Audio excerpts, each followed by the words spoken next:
Dans ce tutoriel, je vais expliquer comment calculer les indices de sensibilité du CA et de la marge. L'objectif du calcul des indices de sensibilité est de vérifier s'il y a une correspondance entre la place accordée à une référence dans le linéaire et le chiffre d'affaires qu'elle réalise ou la marge qu'elle dégage. On retrouve dans cet exemple le linéaire développé en mètres, le chiffre d'affaires et la marge pour 4 références différentes. Le linéaire développé total est de 20 mètres, le chiffre d'affaires sur la période de 300 et la marge de 100. La première étape consiste à exprimer le linéaire, le chiffre d'affaires et la marge en pourcentage.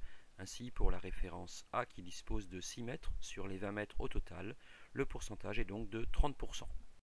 Les deux formules des indices à connaître sont les suivantes.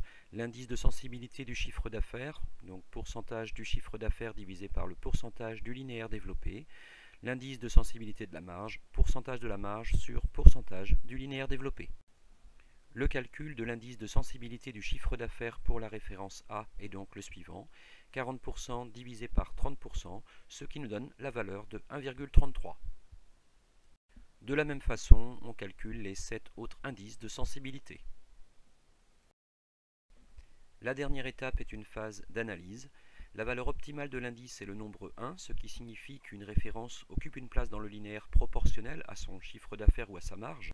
Un indice supérieur à 1 traduit une place sans doute insuffisante dans le linéaire, tandis que si l'indice est inférieur à 1, on peut penser que la place est trop importante. Ainsi, les deux références pour lesquelles un aménagement peut être envisagé sont la référence B pour laquelle les deux indices sont supérieurs à 1 et la référence D pour laquelle les deux indices sont inférieurs à 1. On pourrait donc décider d'augmenter la place accordée à la référence B et de diminuer un peu celle accordée à la référence D.